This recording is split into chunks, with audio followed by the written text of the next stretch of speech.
This may be the unmistakable face of Renault, but this is a model that's not seen that often. Relaunched in South Africa during 2019, this is the Koleos, the big brother in the SUV family from Renault. You come around, you can see obviously daytime running lights, LED headlights. Being the top of the range Dynamique all-wheel drive version, this does give you all the spec you could possibly want. So I'm going to be mentioning quite a bit of spec. You've got very nice 18-inch mag wheels, good bit of clearance over here as well, and cladding around to give you, again, like many similar vehicles, a bit of a quasi off-road effect. Nice sized vehicle, pretty large as you can see. A lot of detailing typical of French vehicles these days. And you have a look, for example, at the space in the back seat.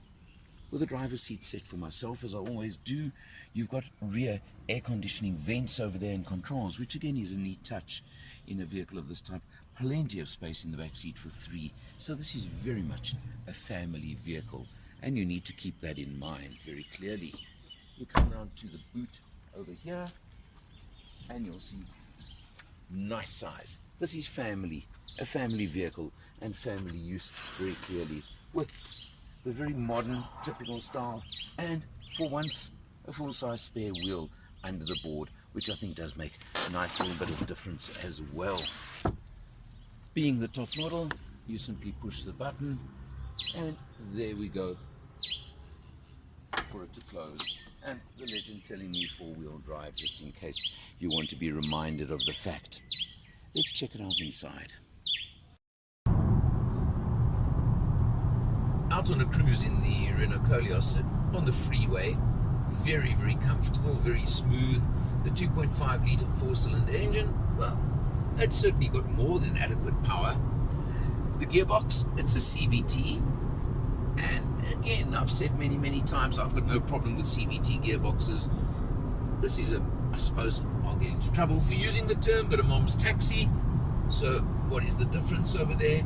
You've got the nice tablet form touchscreen which Renault use, and you just do that and you can move it up and you can change things, and there you go to the radio, or you can press the home button over there and you get that.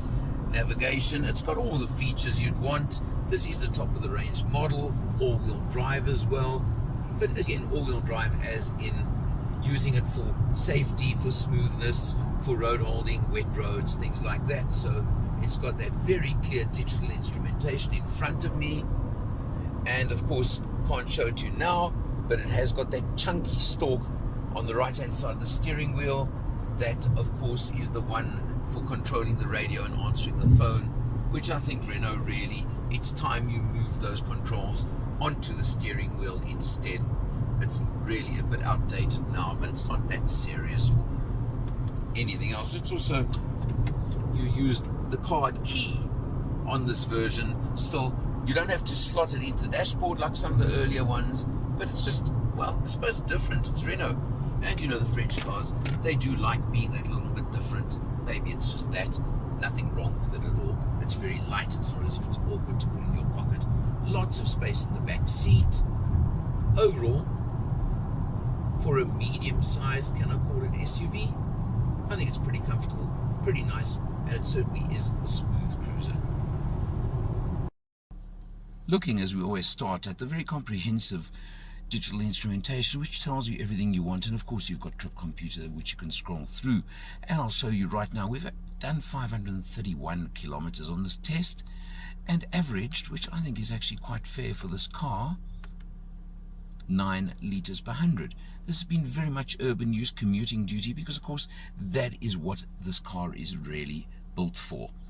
You've got your multifunction steering wheel with cruise control, of course, and features like that, and I can't show it to you, but I have been criticizing lately the very old-fashioned Renault stubby stalk behind for radio controls, etc., which I just think maybe is time to update. And there's a button down there you can see to put it into four-wheel drive, a lock mode if you want for the four-wheel drive, which again I never even used on this test, but it's there and you've got it, and being the top model in the range, it is provided. You come across the center over here and you'll see the tablet style that Renault use for their screen over here, which does of course include reverse camera and the overhead view as well, giving you obviously the beepers all around the vehicle for any obstructions you have. Very clear, very nicely done, and a decent item to have over there. You can just, once it does that, I can go across and you can get certain of the controls just by swiping across on the screen, and it works like that. Or you can of course go to the menu over there and you've got everything you can possibly want in the system. You can set your ventilation, your fan, your aircon through there as well, which is a bit unusual and maybe a little bit clumsier than some people would like, but it's there and you can certainly do it. You want fan speed, you just press on that one over there and it gives you that. I think you get my idea. You come down over here, of course you've got dual zone climate control. You've got an eco button over there which I didn't use at all.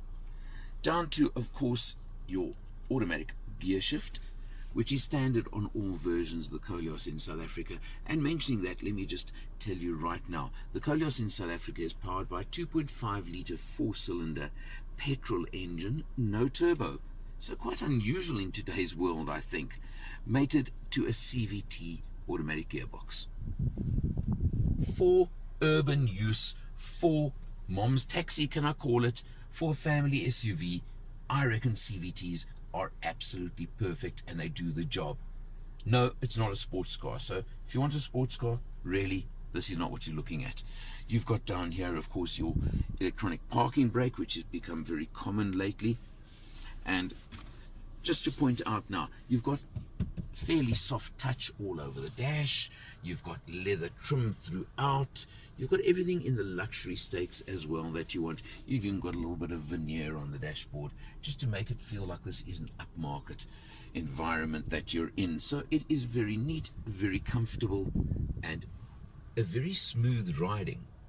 I suppose I could say typically French riding vehicle of all types, and for an SUV, a medium-sized SUV. Going back to the 2.5 litre engine, it puts out 126 kilowatts and 233 newton meters of torque. So it's absolutely more than adequate for its use, for its purpose, and it does a very, very good job. Whether it's on the urban run or whether it's taking the family on holiday, it doesn't make any difference whatsoever. You'll certainly have a smooth, comfortable ride and more than enough power for overtaking or any use you want. And that average, which I've done mainly city use, 9 litres per 100 kilometers, is in the ballpark. Another point where I think Renault maybe are a little bit behind the game right now is that their standard service plan on this model is 3 years, 45,000 kilometers.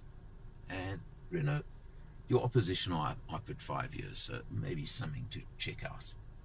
Currently, this model, as the top of the range, is priced at 499,900 Rand. Absolutely competitive, a little bit different because not the vehicle you're going to see every day and that everyone else and all your neighbors are driving. So you like being a touch different, you enjoy the smoother, softer, more cosseted French ride, then, well, and you enjoy the reliability that Renault have been providing these days, it's certainly an interesting choice in an incredibly crowded market segment. There are so many competitors, from the Ford Kuga, through the Mazda CX-5, through the Toyota RAV4, the VW Tiguan, and I'm leaving some out, but I think you get the idea. It's one, if you're looking for a medium family SUV, that maybe you should go and check out for yourself. For Motor Matters, I'm Eleanor, and I'll see you next time.